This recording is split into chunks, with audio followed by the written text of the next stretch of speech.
Olá, meus caros alunos, sejam muito bem-vindos, então, ao novo módulo de Patologia Médica, iniciando esse módulo com o sistema digestório. Lembrando a vocês que o sistema digestório ele é um sistema amplo, que aborda diversas topografias anatômicas com características particulares de cada uma delas. É óbvio que todo o trato gastrointestinal, toda a porção digestória, ela inicia-se na boca e vai até a região do ânus, passando por diversas estruturas como o esôfago, estômago, intestino delgado com suas porções de duodeno, jejum e ilho, partes do intestino grosso, o reto e ao ânus. É óbvio que, diante de toda a configuração na nossa disciplina, não é possível que abordemos todas as patologias e todas as topografias em especial. Como, por exemplo, a região de orofaringe, vocês vão ter uma abordagem um pouco mais particular na otorrinolaringologia. Aqui abordaremos algumas estruturas que são mais importantes para o nosso conhecimento e que culminam também nas entidades patológicas mais comuns que abordam o ser humano. Falaremos hoje, iniciando todo o nosso trato digestório, com as patologias do esôfago, em módulo seguinte, passando pelo estômago, intestino e posteriormente para o reto e ânus. Antes de começarmos a falar sobre as entidades patológicas, é necessário que saibamos um pouco mais sobre a parte anatômica e a parte histológica de cada órgão em especial. Iniciando, então, hoje, pela estrutura tão particular como um esôfago. Vamos lá. O esôfago, então, ele tem a sua origem na embriogênese numa porçãozinha chamada de divertículo gastroesofágico.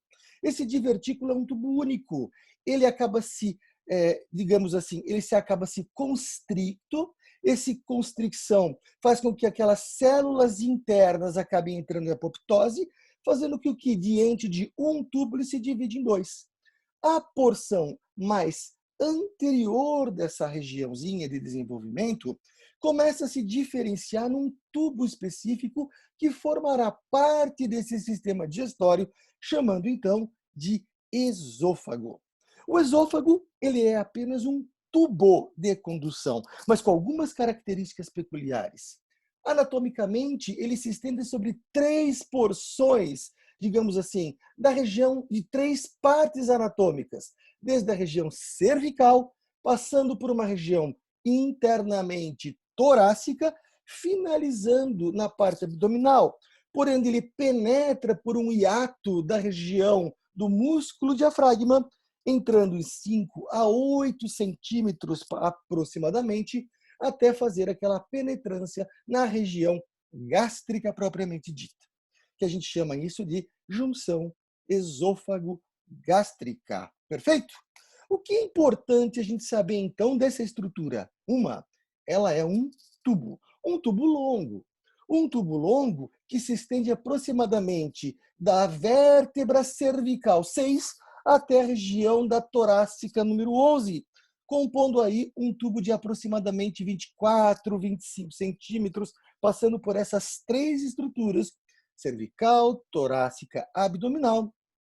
E esse tubo de condução, embora não tenha grandes particularidades fisiológicas, é importante para que exista movimentações peristálticas, mas para que leve à condução, esse termo é extremamente importante, porque existem patologias envolvidas nessa composição dos movimentos peristálticos condutivos até a região do esôfago, do estômago. Mas vamos falar então um pouco mais sobre as propriedades e de características histológicas da região esofágicas, que já adianto para vocês, reconhecer estratigrafia histológica de órgão é extremamente fundamental, em especial ao sistema digestório. E já vou adiantar por quê. Porque dependente da qual porção você estará nesta região, ou aonde se estende uma determinada patologia, como, por exemplo, um câncer, é ela que vai nos dará o estadiamento neoplásico e oncológico, que culminará, então, em tratamentos específicos para a maioria das entidades patológicas que ocupam essa topografia anatômica em especial. O que nós temos que saber de importante? Que o esôfago, como todo o trato digestivo, ele tem a sua estratigrafia. E nós vamos guardar que toda a porção do tubo digestivo e que inicia-se do esôfago e que também serve até a região lá da linha pectínea, que vai dividir basicamente a região intestinal do ânus, nós vamos ter então uma estratigrafia que é comum em todas as suas porções. Comum o quê? Iniciando sempre uma estratigrafia da luz do órgão para sua porção externa, aonde eu vou ter uma camada inicialmente epitelial e umas outras camadas que, à medida em que ela se modifica, ela tem uma nomenclatura específica. E essa especificação é a que abordaremos a partir de agora, porque ela é deveras importante. A porção inicial são todas essas porções que estão aqui achuradas ou delimitadas por esses pontos, iniciando por um tecido que reveste a luz do órgão. E todo tecido de revestimento são tecidos de caráter epitelial.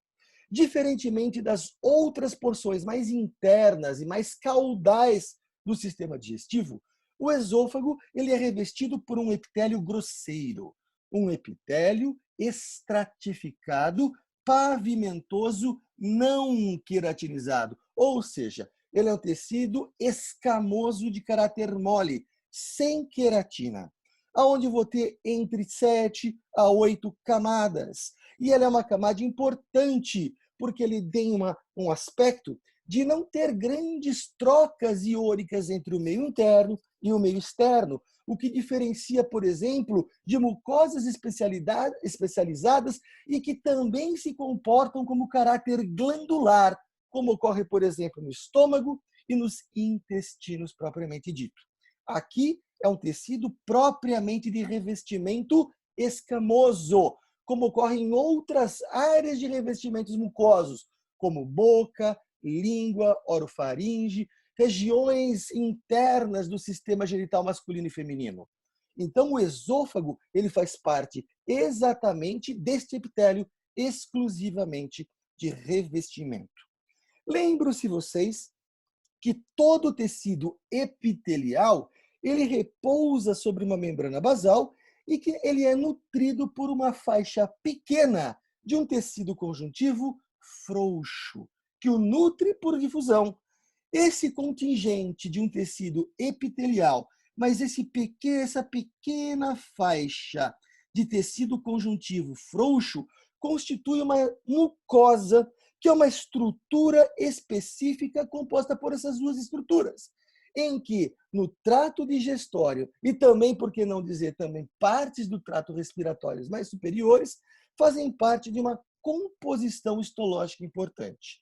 Então, toda mucosa que faz parte da primeira porção de revestimento, portanto, eu tenho epitélio de revestimento e um tecido conjuntivo frouxo, formando essas duas estruturas, chamado de revestimento de epitélio propriamente dito, e uma lâmina própria.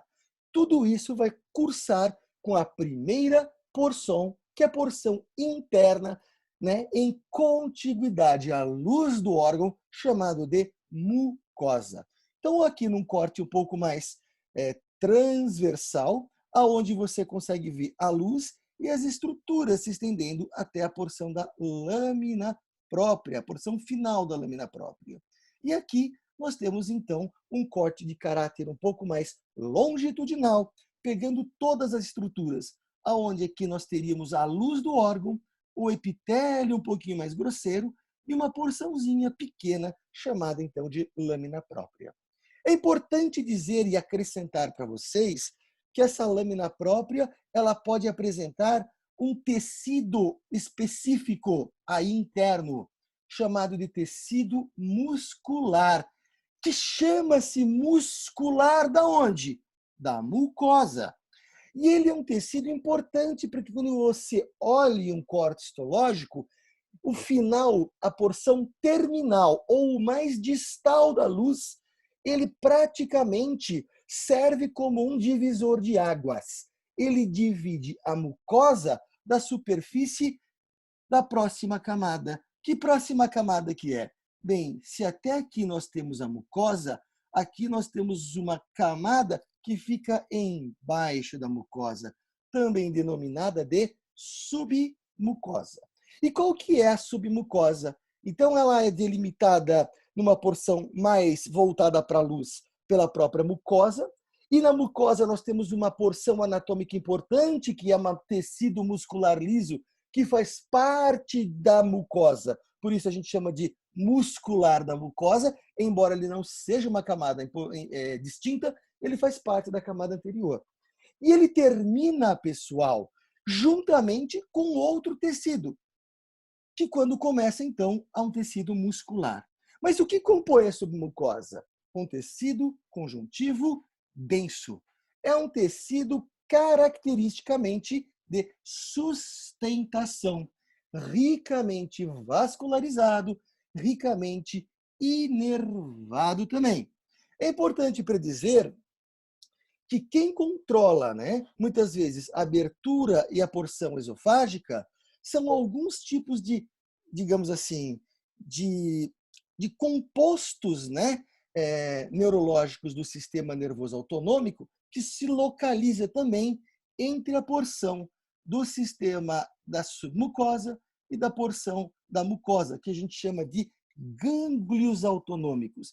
E esses gânglios têm nome, chamado de gânglios de Meissner, tá bom? E que ajuda a controlar efetivamente toda a porção do condução e fechamento, abertura da luz esofágica. Não é o único, mas daqui a pouco a gente vai falar como é o outro, que ele se localiza em outra porção. Então, o que nós temos na submucosa? Opa, nós temos na interface gânglios de Meissner, que são neurológicos do sistema nervoso autonômico, um tecido conjuntivo denso, perfeito? Onde eu vou ter vasos sanguíneos, eu vou ter nervos e, por vezes, eu encontro algumas glândulas serosas de caráter exócrino, cujo conteúdo ele é ricamente proteico e que ajuda o deslizamento também de todo o conteúdo, né, que passa na luz do esôfago a descer até o estômago. Ele serve como uma lubrificação proteica, ok? São glândulas de caráter exócrino e também de acinos serosos. E aí nós finalizamos a porção básica do que é composto essa estrutura tão particular, chamado-se de submucosa, ok? A próxima etapa é uma etapa que nós denominamos muscular. A nomenclatura específica é chamada de muscular própria. E essa muscular própria, pessoal, ela se divide em duas porções, como vocês veem bem aqui. Uma porção e outra porção. Duas porções que se constituem de fibras musculares lisas. Opa, peraí. Vamos daqui a pouco entrar um pouco mais em detalhes sobre isso, mas presta bem atenção nisso. São fibras musculares lisas. Essas fibras musculares lisas, pessoal, ela se comporta da seguinte estrutura. Eu tenho uma camada de caráter circular, como que ela se tivesse, ela é de porções transversais à porção, digamos assim, da luz esofágica. É como se fossem cinturões verdadeiros, né, de músculo, né, fazendo vários golpes de músculo entre a porção esofágica, chamada de camada circular interna, e a camada mais externa, ela ocupa uma mesma, digamos assim, direção do tubo esofágico, formando uma camada longitudinal externa, que, à medida em que as duas trabalham, são responsáveis pelos movimentos peristálticos. Mas vamos entender uma coisa. A musculatura lisa, ela é uma musculatura importante de condução involuntária, aonde quem controla ela é um tecido específico ganglionar, portanto, um tecido nervoso autônomo, que fica na porção final dessa estrutura, que é a final da muscular. Entre esse tecido e uma próxima camada que não é mostrada aqui, chamada de camada adventícia, que é apenas um tecido conjuntivo que reveste externamente todo o órgão esofágico. É bom se dizer que, normalmente, todo o trato digestivo ele é finalizado não por uma adventícia, mas sim por um tecido chamado de serosa. A serosa é um tecido conjuntivo cuja porção final ele epiteliza com tecidos mesoteliais, pleura, pericárdio, peritônio, perfeito? Mas que no caso do esôfago, ele é uma exceção. Então, primeira coisa importante, o esôfago ele não finaliza sua porção externa com uma serosa, e sim com uma estrutura chamada de adventícia, porque ele não tem um mesotélio, um tecido epitelial simples revestindo externamente, que faz parte daquelas estruturas serosas de peritônio, pericárdio e pleura. Perfeito? Mas que raio é isso? Eu preciso saber? Claro que precisa. Porque a falta dessa adventícia, tá certo? Desculpa, a falta de uma serosa e a presença dessa adventícia torna este tecido um pouco mais vulnerável. Então, todo câncer que se estende daqui e tende a se exteriorizar, ele acaba fazendo uma invasão a órgãos antigos de forma mais rápida, fazendo com que todo o câncer esofágico seja extremamente complicado. Então, o que nós vimos até agora? Que o tubo digestivo é composto por vamos lá de novo, mucosa revestida por um epitélio pavimentoso estratificado não queratinizado e por um tecido conjuntivo frouxo constituinte, então, de lâmina própria. Uma submucosa, que é um tecido conjuntivo denso, existente dentro dele glândulas exócrinas de ácidos serosos e duas camadas musculares. Uma camada muscular circular interna que abraça o esôfago internamente, juntinho da parte conjuntiva. E uma camada externa, que é a camada chamada de longitudinal. E lembrando, então, que o esôfago não possui serosa. Ele possui apenas um tecido conjuntivo frouxo, que vai fazer a divisão do órgão contíguo. Mas dentre, ou pelo menos, entre a camada muscular e esse tecido adventício, ele tem aí alguns gângliozinhos, chamado de gânglios de Auerbach. Esses gânglios de Auerbach são também característicos do sistema nervoso autonômico, principal função deles associada, então, a movimentos peristálticos, fazendo que toda a conjuntura, então, faz com que o esôfago, que normalmente tem uma luz corrugada e colabada, vai se abrindo e fechando à medida em que o bolo alimentar se vairiza da região crânio-caudal. Ok?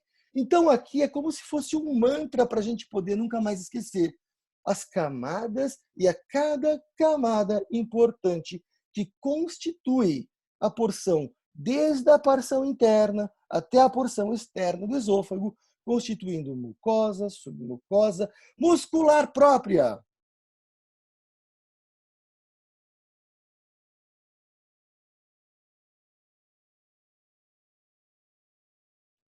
Muscular própria, e que nos causa uma importante situação. Essa importante situação está associada, então, com o quadro de movimentos peristálticos. Beleza?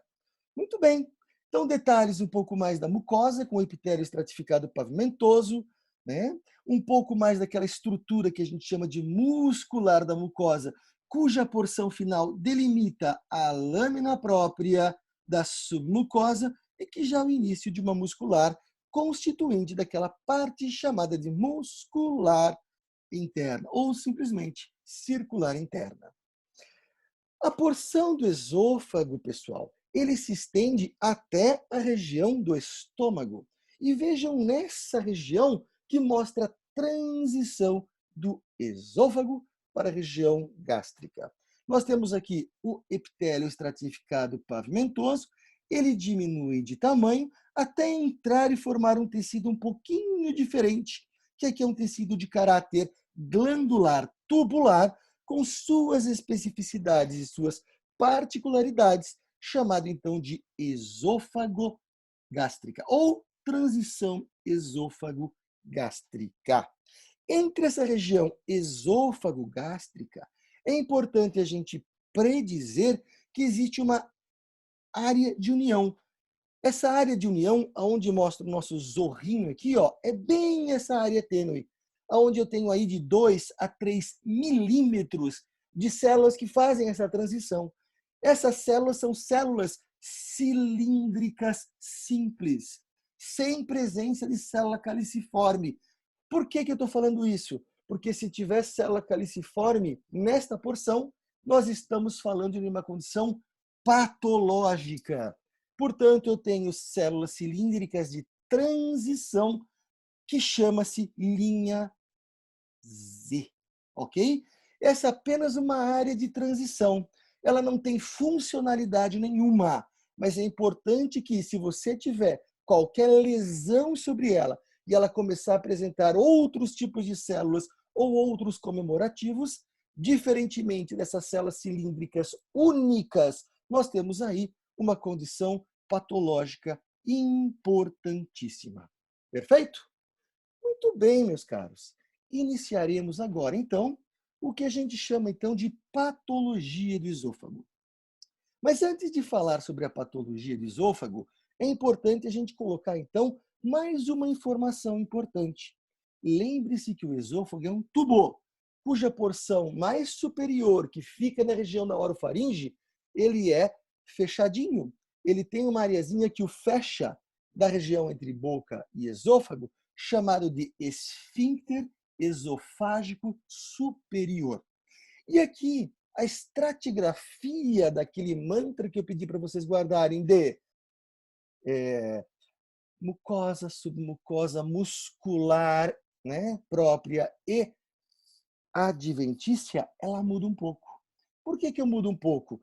Porque na região mais superior do esôfago, nós não temos musculatura lisa. Ah, professor, está complicando. Não, mas eu vou só dizer um pouquinho para vocês.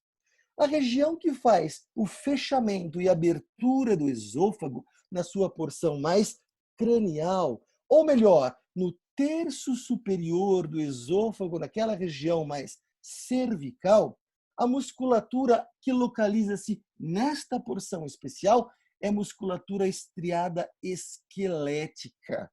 E, na realidade, quem faz tudo isso são aquelas porçõezinhas, pessoal, da musculatura constrictora da faringe, que à medida em que ela se coloca naquela região, ela se insere na região mais superior do esôfago, forma uma regiãozinha de musculatura estriada esquelética e que ajuda a fazer o quê? Ao controle do esfíncter superior do esôfago, controlado muitas vezes pela própria deglutição. Agora sim, tirando ou excetuando-se essa porção mais superior, eu vou ter, sem dúvida nenhuma, outro tipo de estratigrafia, que são aquelas estratigrafias que eu acabei dissecando para vocês até agora, que é o restante, ou seja, o segundo terço e o terceiro terço, os 2 terços mais inferiores do esôfago, com uma musculatura lisa.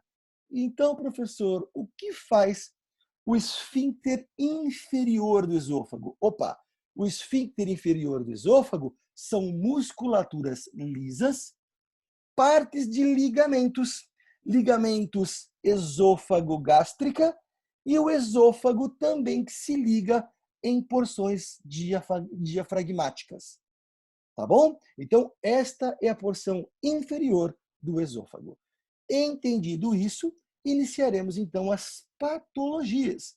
Iniciando então por uma patologia funcional chamada de disfagia. O que é disfagia? Disfagia, pelo próprio nome, pela nômina, na sua significância, é dificuldade de engolir. Consiste na dificuldade, seja ele da transferência da boca para o esôfago ou simplesmente da dificuldade do esôfago fazer as movimentações peristálticas transferindo o bolo alimentar até o estômago, ou simplesmente dificuldade de passar alimento pelo esôfago. É a impossibilidade de engolir. Eu não consigo engolir, eu engasgo, eu entalo o alimento. E a partir disso, eu tenho um comprometimento da funcionalidade do nosso querido esôfago e uma patologia de caráter de desenvolvimento chamado de disfagia. A disfagia que ela pode ser de duas formas. Uma disfagia inicial, lá no terço superior do esôfago, chamado de disfagia de transferência. Sim, é uma disfagia associada àquela musculatura estriada esquelética daquela composição da musculatura constrictora da faringe.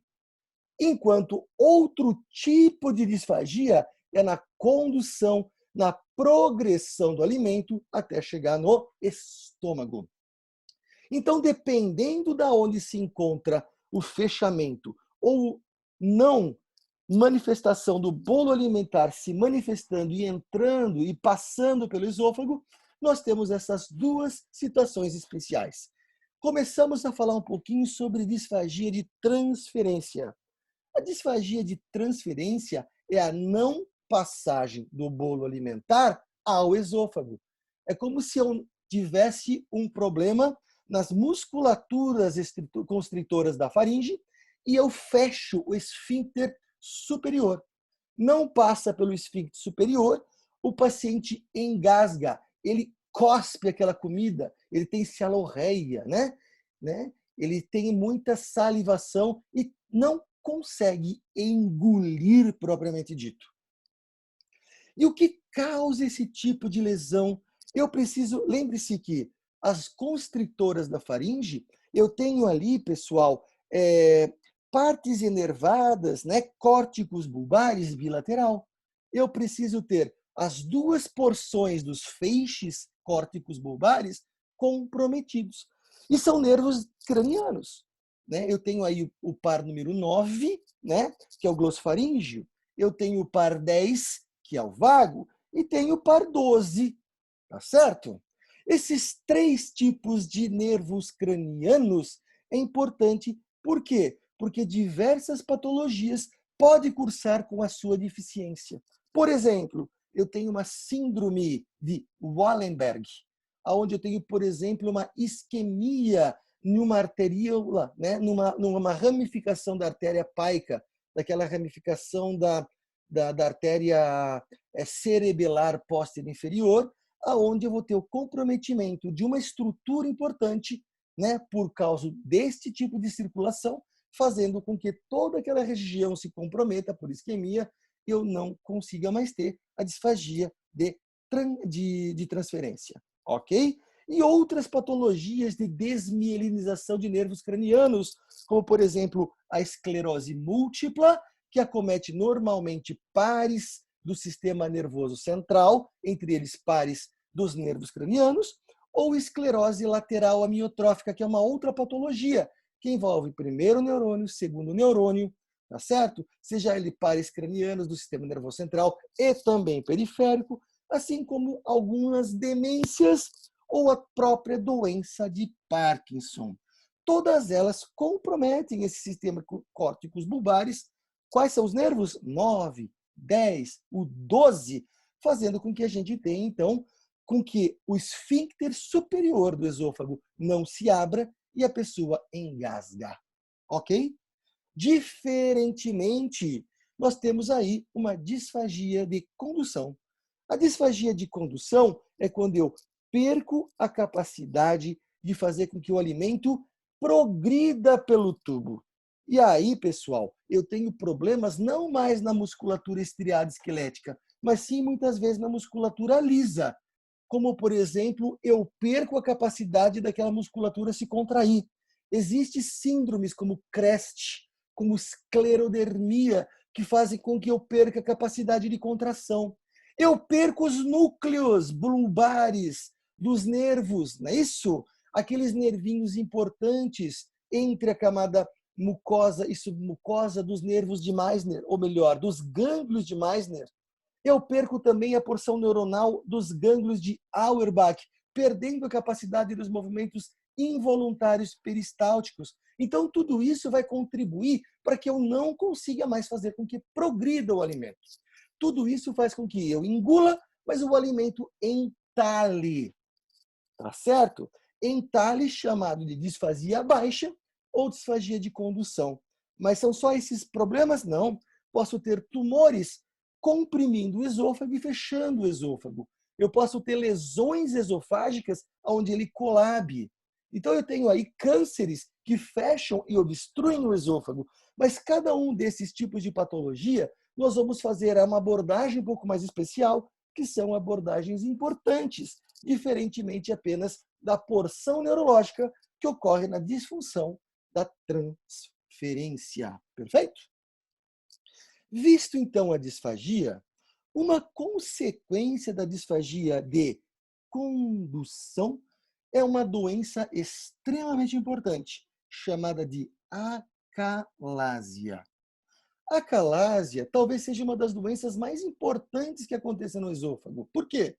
Porque eu tenho como se fosse um entalo, eu tenho aí um comprometimento de uma disfagia de transferência, mas na porção final do esôfago, fazendo com que eu não consiga fazer com que todo aquele alimento passe do esôfago para o estômago.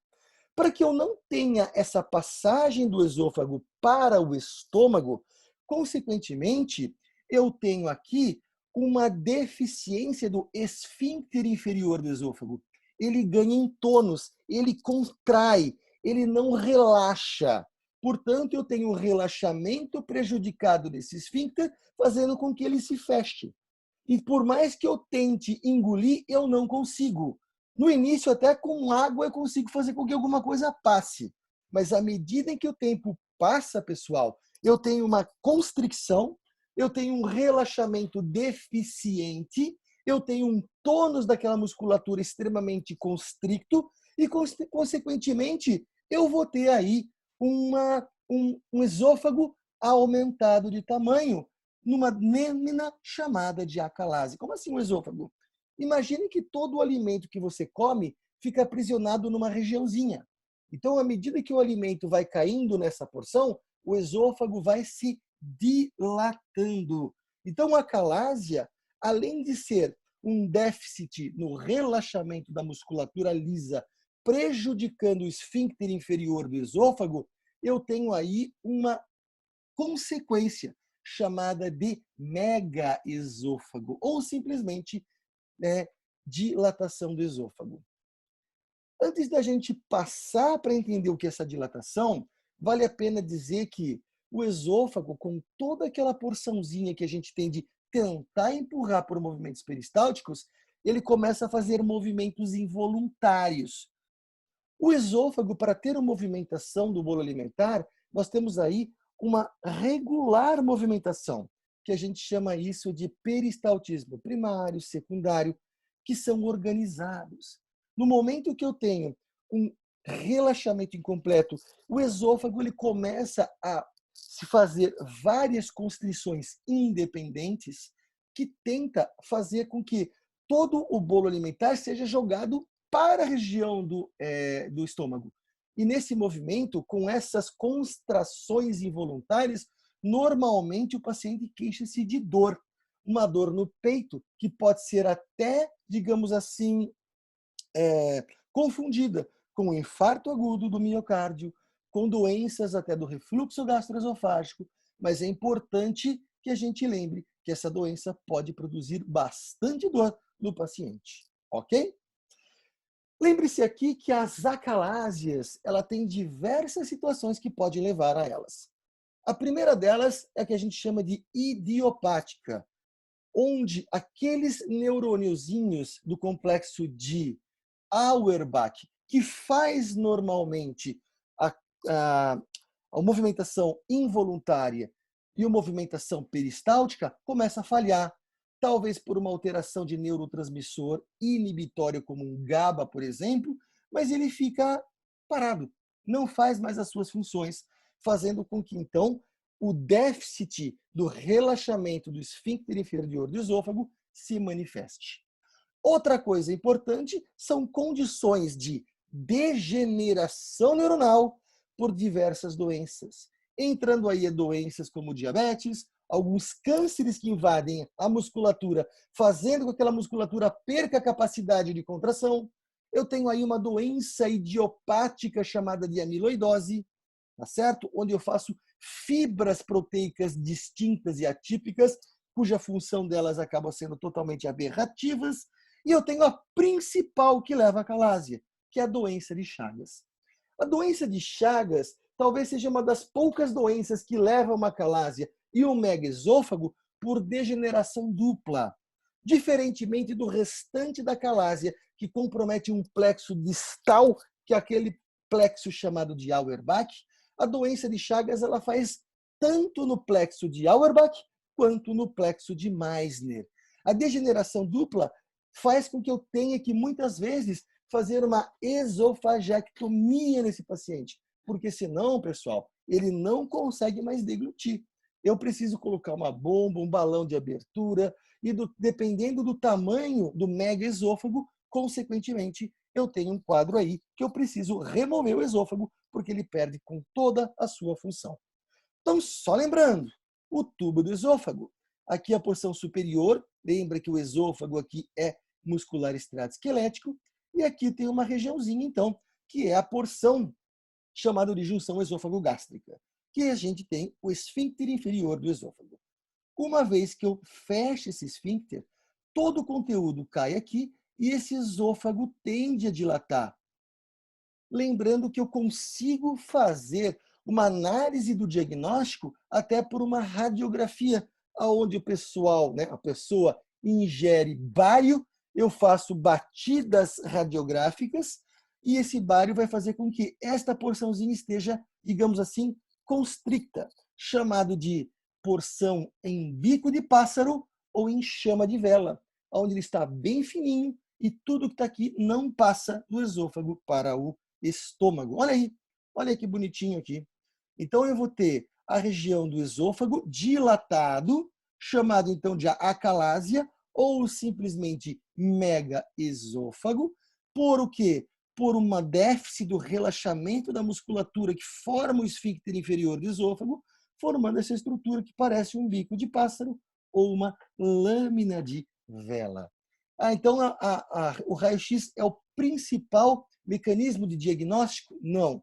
O principal mecanismo de diagnóstico é clínico, que a gente chama-se de esôfago-manometria, que é uma medição do próprio tônus, que define o que é acalásia. O que é acalásia? É o déficit do relaxamento do esfíncter inferior do esôfago, onde o esôfago não esvazia para o estômago e ele dilata. Ok, pessoal? Qual que é a consequência disso? Todo esse material que está aqui, ele acaba se desfazendo, ele acaba se, entre aspas, se digerindo, ele acaba irritando a parede do esôfago.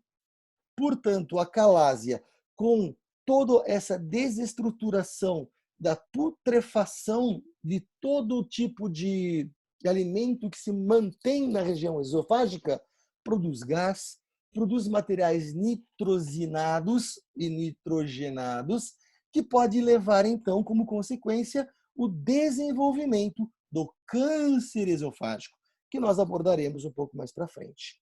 Ok?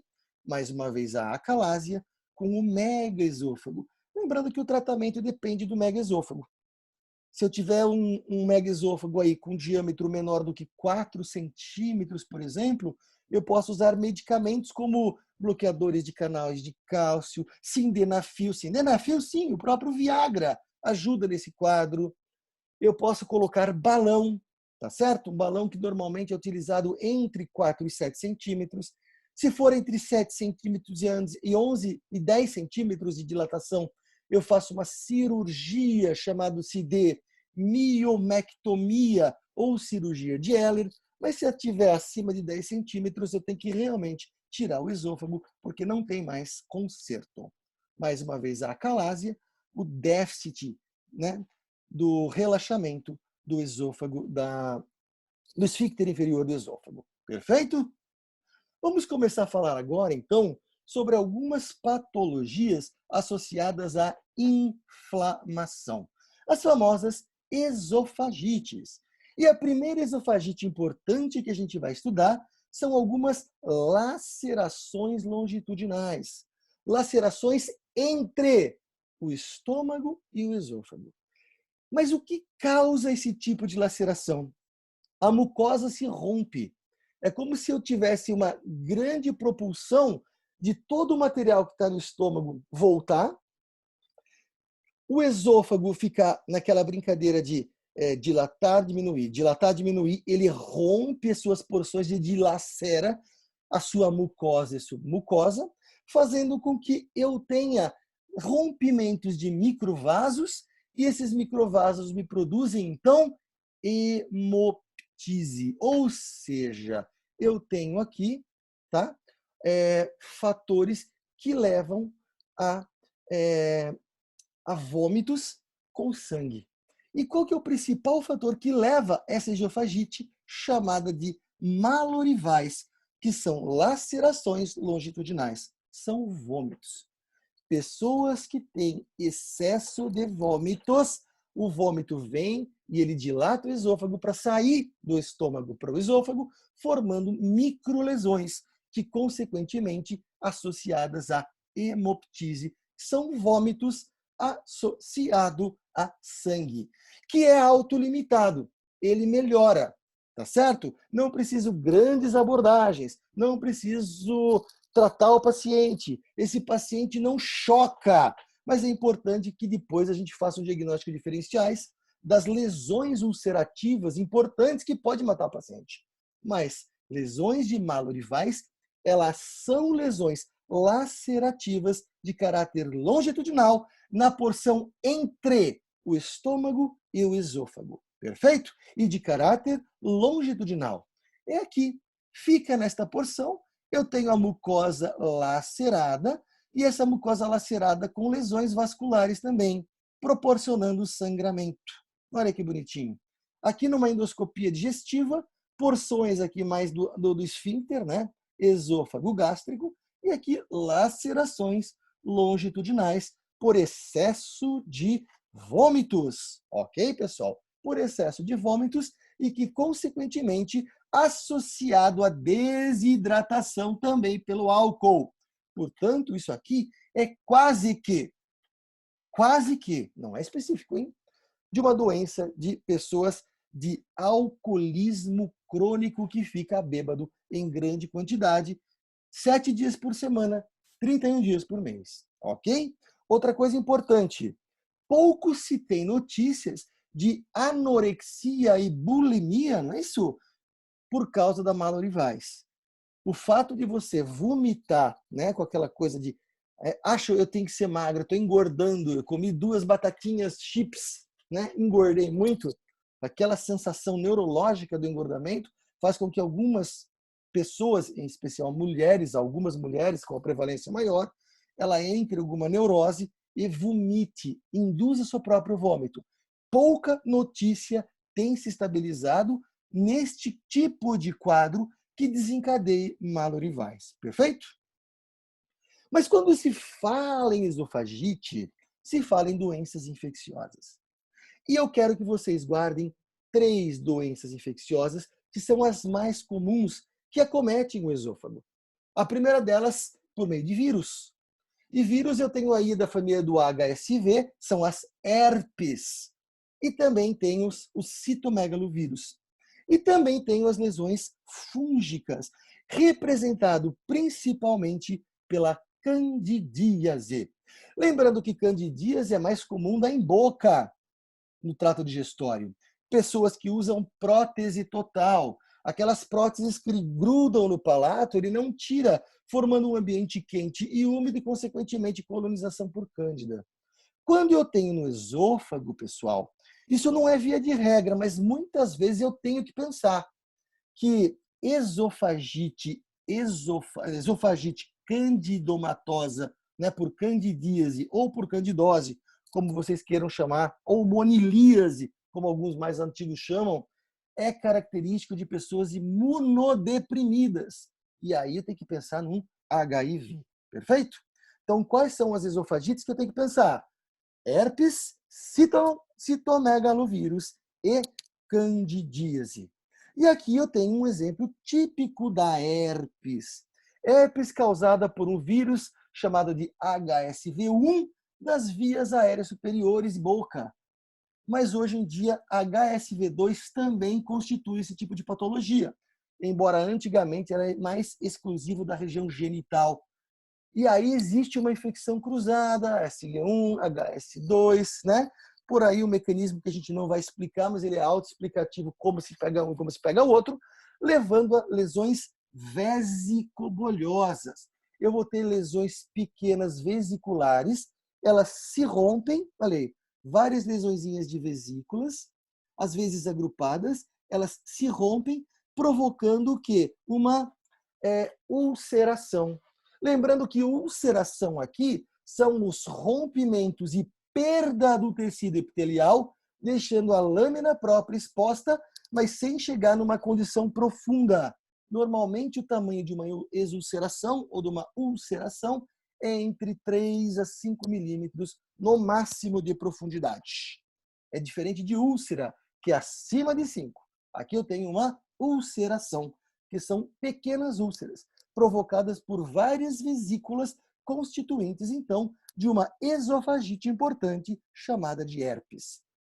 A herpes, pessoal, que na própria endoscopia digestiva a gente consegue diagnosticar, mas o mecanismo padrão ouro para o diagnóstico é pelo brush. Eu vou colher o material e existem células epiteliais multinucleadas. São uma célula com vários núcleos, porque eu começo a fazer reprodução também de núcleos virais por montagem no interior da célula, e esses núcleos vão me dar como se fosse uma grande célula com vários núcleos. Esse tipo de diagnóstico chama-se de citodiagnóstico, tá certo? Por que citodiagnóstico? Porque eu pego citologia esfoliativa, células isoladas, perfeito? Citodiagnóstico de Tzanck, tá bom? Citodiagnóstico de Tzanck. Padrão ouro para o diagnóstico da doença de herpes. E aqui nós temos um preparo da herpes com o citodiagnóstico de Tzanck, uma célula epitelial multinucleada, 1, 2, 3, 4, 5, 6, 7, 8 núcleos aqui dentro. Característico, então, né, de uma célula da herpes com multinucleação e cada um dos núcleos com a sua cromatina evidente, utilizada essa cromatina para uma reprodução por montagem do vírus da herpes, que é um adenovírus chamado de HSV do tipo 1. Como é que chama esse citodiagnóstico? Citodiagnóstico de Tzanck, que faz o diagnóstico de esofagites herpéticas em qualquer lugar, seja na orofaringe, seja na região genital. Citodiagnóstico de Tzanck. É como se fosse uma célula, né, com várias bolinhas de gude. Tá? Citodiagnóstico de Tzanck. E aqui, pessoal, nós temos um outro tipo de lesão, chamada de lesão por citomegalovírus, ou uma doença chamada de citomegalovirose. Ao contrário da herpes, ele não é uma doença vesicobolhosa. Ela é uma doença ulcerativa grande. Diferentemente da herpes, que tem várias bolinhas, né, várias vesículas que podem se unir, coalescer e formar uma estrutura ulcerativa, aqui eu tenho uma ulceração grande. Uma ulceração grande com as bordas da ulceração elevada né, e nessas regiõezinhas ali, uma úlcera única de amplo tamanho. Essa úlcera úrica de amplo tamanho, diferentemente da herpes, eu preciso biopsiar. E eu biopsio essas lesões no centro da lesão. Portanto, aqui eu tenho aqui uma mucosa com uma ulceração, vocês conseguem ver que tem um degradê. Isso aqui é uma lesão rasa que caracteriza uma ulceração e eu faço uma biópsia no centro. Essa biópsia no centro é onde tem um sinal que não é patognomônico, mas são bem característicos. Que tipo de característica? Eu tenho células com a inclusão do vírus, né? Do citomegalovírus, chamado de células de corpos de inclusão. Células de corpos de inclusão que parecem células com olhinhos de coruja. Ah, é patognomônico? Não é patognomônico, mas é bem característico. Por que eu falo que não é patognomônico? Porque tem uma doença muito igual, com as células muito parecidas, mas que é neoplásica, é câncer. É um câncer de um linfoma que dá esta célula como principal célula. E lá no linfoma ele chama-se Reed-Steinberg, que constitui um linfoma chamado de linfoma de Hodgkin, ou doença de Hodgkin, que são essas células em olhinhos de coruja. Mas em lesões de esôfago, ele não tem nome, ele chama-se células com corpos de inclusão viral e que vai fazer o diagnóstico da esofagite por citomegalovirose. Olha que bonitinho, o olho da coruja, finalizando os corpos de inclusão com a nossa citomegalovirose. O tratamento, pessoal, da citomegalovirose também é da linha herpética, tá bom? Mas diferentemente da herpes, que você faz um tratamento com aciclovir, aqui se faz com um tratamento com alguma coisa que é um pouco mais forte, chamado de ganciclovir, tá bom? Ganciclovir. Olha aí que bonitinho. Alguns chamam de coruja, eu acho que parecia um ET, né? Isso aqui é só para descontrair, para vocês lembrarem das células binucleadas em olhos de coruja. E aí a diferença: células multinucleadas formando vesículas, posteriormente para o HSV, constituindo o nosso citodiagnóstico de Zank. Células multinucleadas em saquinhos de bolas de gude. Enquanto aqui, as células são em olhos de coruja, finalizando o diagnóstico de citomegalovirose. E, por fim, nas doenças de esofagite, nós temos a candidíase. A candidíase que pode se mostrar de várias formas. Pode ser com várias exulcerações ou essas ulcerações que apresentam essa estrutura que chama-se de pseudomembrana. Olha aí que bonitinho. Como se fosse uma estrutura esbranquiçada em cima da região ulcerada. Essa pseudomembrana nada mais é do que um exudato fibrino hemorrágico exudativo, feito pelas lesões e por uma toxina produzida pela Cândida albicans normalmente, chamada de candidina. Então é esse o aspecto que a gente vai ver. Uma mucosa serpenteada por uma lesão esbranquiçada. Essa eu toco, eu raspo e sai. Portanto, uma das características importantes é que se eu passar qualquer escovinha aqui em cima dessas lesões brancas, ela é altamente destacável, provando que ela é apenas uma pseudomembrana. Ela não é tecido crescente ali. Por que eu estou chamando isso?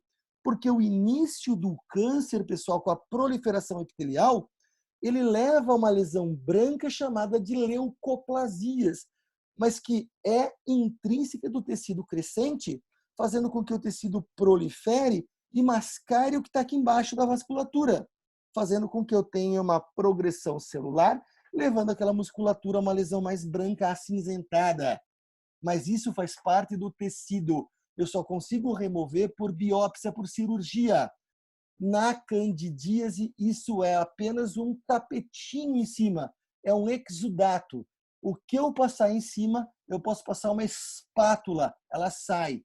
E não é só no esôfago, não. Na boca, se eu passar uma espátulazinha, vai sair. Na região vaginal, que também tem bastante candidíase, pseudomembranosa, que é esse tipo que vocês veem, se eu passar um brush, ele também vai sair, deixando uma estrutura ulcerativa embaixo, extremamente exudativa. Perfeito? Mais uma vez, aquela estrutura esbranquiçada, se eu passo aqui qualquer tipo de cânula, sai destacável, que a gente chama então de Candidíase esofagiana. Como é que se trata? Antifúngico, normalmente fluconazol. Fluconazol, que é um comprimido de 150 miligramas, um por semana. Alguns autores fazem um, outros fazem dois. Você pode estender até 4 comprimidos, fazendo um mês fechado. Ok, pessoal? E daqui ele se livra da candidíase, formando de novo toda a recuperação epitelial. E olha que bonitinho o diagnóstico da Cândida.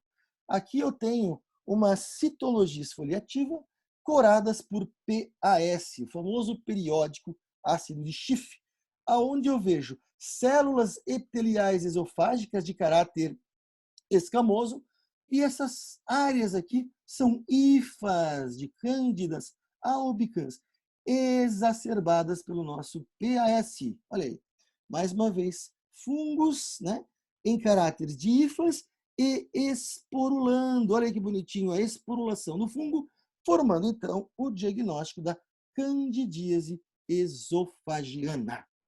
E, por fim, a esofagite de refluxo, que é a causa mais frequente de esofagite que ocorre no organismo humano. O refluxo é um processo comum e que ele constitui o contrário da acalásia. À medida em que a acalásia é uma contração e um déficit do relaxamento do esfíncter inferior, o refluxo é o contrário. Eu tenho efetivamente, permanentemente dilatado e relaxado o esfíncter inferior do esôfago, não associado com a deglutição. Portanto, tudo que acaba entrando para o estômago acaba refluindo, voltando para o esôfago, porque a nossa válvula de fechamento está comprometida.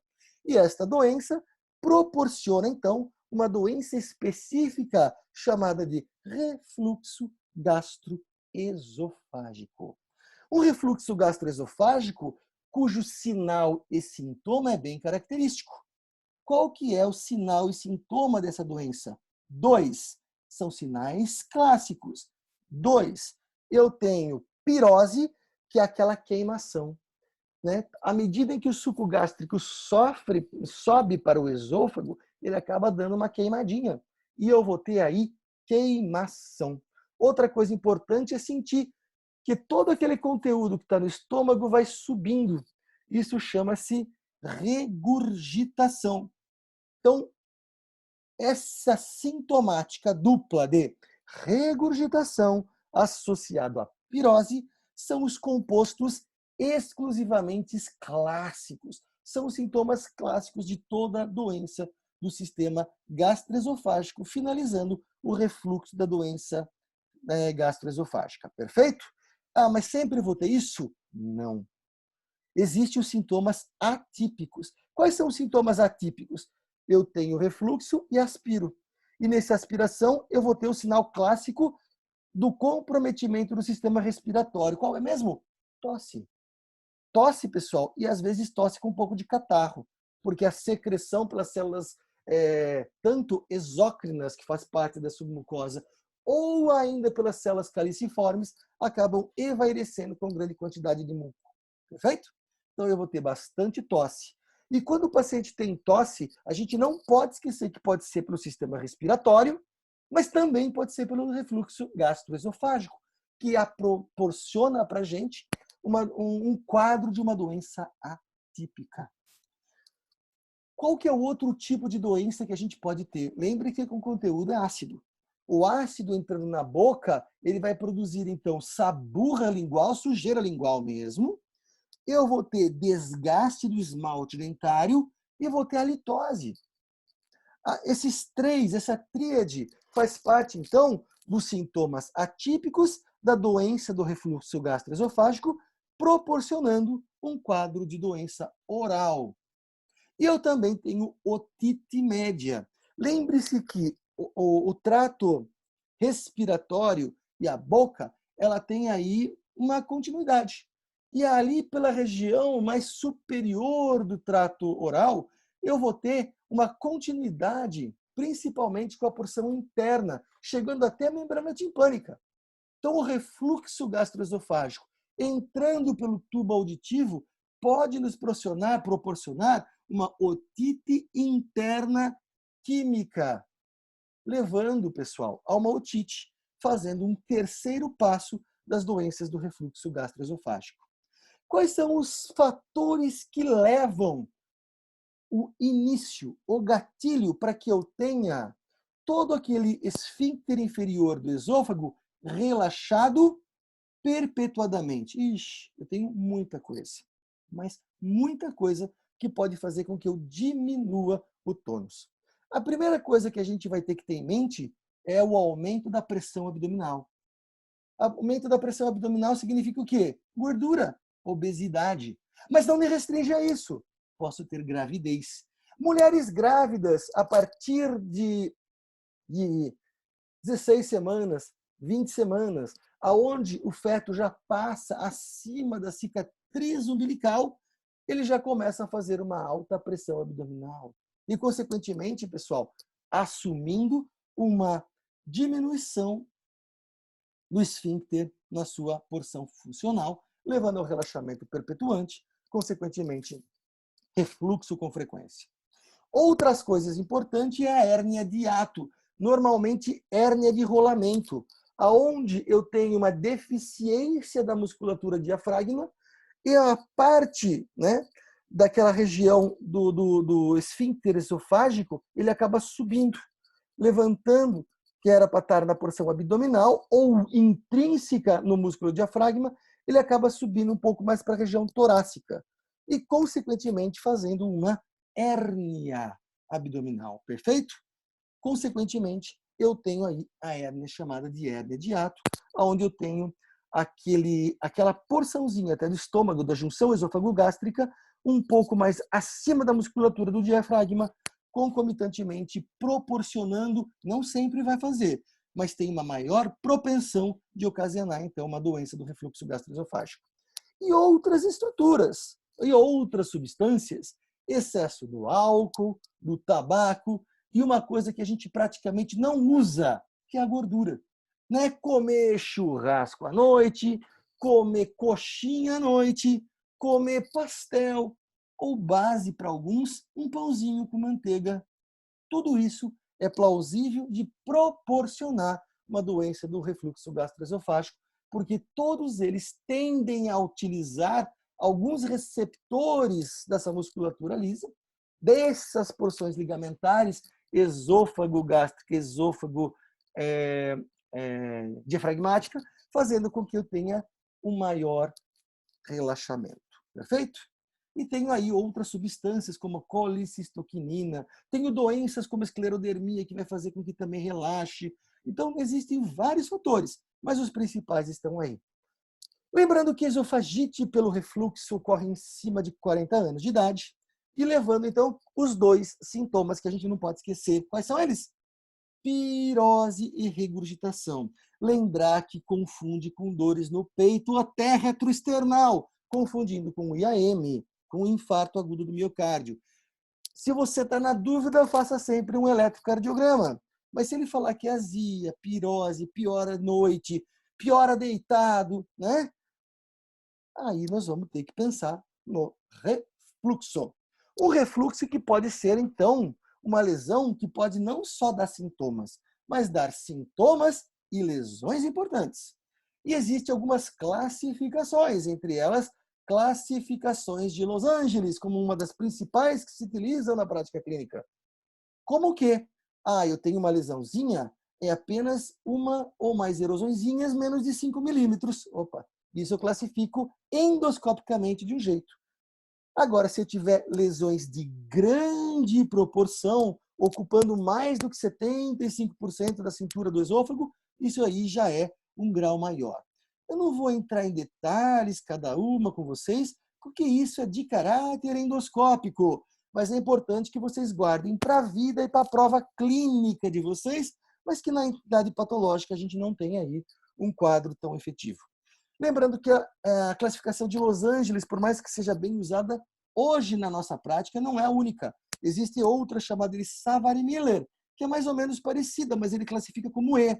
E o E, pessoal, tão quanto o D nesta classificação, entra aquela lesão, lesão, lesão, lesão, que tende a cicatrizar diferentemente, proporcionando a porção distal do esôfago num quadro importantíssimo, que a gente chama deste quadro em metaplasia, que é uma das principais condições associadas ao refluxo, que é a metaplasia intestinal, chamada de metaplasia de Barrett, que é o principal fator de risco para o câncer do terço distal do esôfago.